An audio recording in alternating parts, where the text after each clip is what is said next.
How do you know if you're not getting enough calories? That's what we're answering in today's video of Ask Yuri. Ask Yuri. You've got a health and fitness question? I've got an answer. All right, guys, so I've got a question from Daniel De Cruz, who's got a really good question. Not that any questions are bad, right? All questions are good. Some people say there's no stupid questions, just stupid people. I don't agree with that. I mean, I think it's a funny way of thinking about it. But anyways, let's get to the question. Hey, Yuri, how do you know if you're not getting enough calories in each day? Are there signs that we should be aware of? And I'm sorry, I'm just reading off my iPhone here. Are there signs that we should be aware of? Would you recommend that a person should eat until they feel full? Great question. So here's a really simple way of thinking about this. Some days high, some days low, some days no. Okay, you can write that down if you want. I think I'm going to trademark that somehow.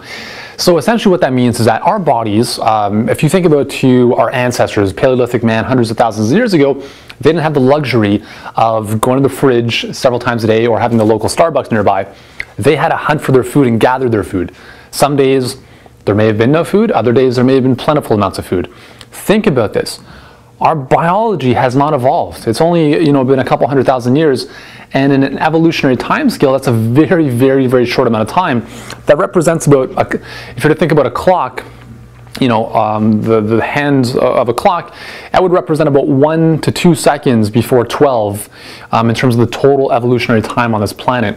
I don't know if that makes sense, but anyways, we have not evolved. Okay, so our body is the same as it was hundreds of thousands of years ago. Our society and our fast-paced world has changed because of technological innovation.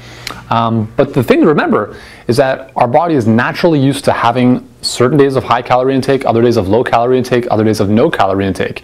So if you can mimic that, you'll actually do a lot of good for your health. A lot of studies have shown that eating less is the only proven way to extend your life.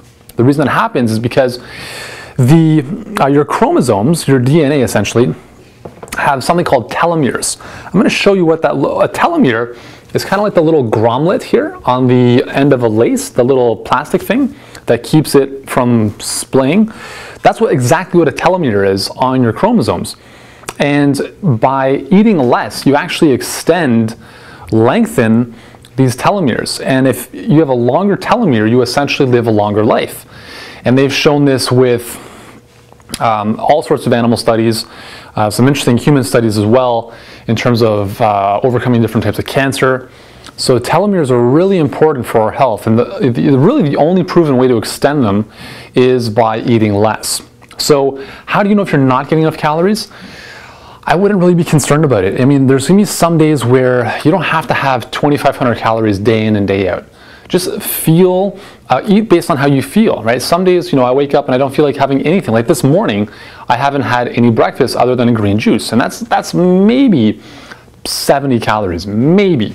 So I'm not going to eat anything until my body says, hey, Yuri, it's time to have some food. So I'm not going to stuff myself if I'm not hungry. And I'd encourage you to do the same. Listen to your body, unless your body is asking for McDonald's and ice cream. Okay, so you have to be able to decipher between those. But you want to honor what is going on inside your body. If you're very active and you're working out, you're going to need more calories than somebody who doesn't, because you're more metabolically active, you've got more muscle most likely, and you need to fuel that activity. So again, it's a very subjective thing. I don't like counting calories. I don't like being very quantitative with nutrition. I think if we focus on the quality, everything else takes care of itself, right? We're overnourished. I guess we have, it's funny because we have more than enough calories in today's world, but we are starving for nutrients. So if you focus on getting high quality whole foods into your diet and don't worry about eating X number of calories, you will be fine. You can adopt what the Okinawans call 80% full. And just in case you don't know, the Okinawans historically were one of the longest living populations in the world. They're just a small island off Japan. And they have the philosophy of eating to 80% full. So they're not eating to the point where they're like falling asleep at the table. It's a comfortable level of full where they can kind of sit back and say, you know what, I'm done. So Daniel, that's what I'd recommend for you.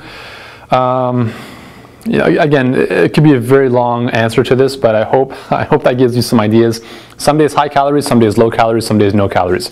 No calories meaning you can do a 1-day fast, which essentially means that you would just drink water for the day. And yes, as I just mentioned, there are tremendous benefits in terms of life extension, hormone regulation, blood sugar benefits, all sorts of cool stuff that can come from that. So I've done other videos on that subject, so you can just check out my channel for all that kind of stuff. But I think that's a good place to start. So think about that. Not every single day has to have the same number of calories. Listen to your body, eat when you're hungry, and eat to 80% full. Cool?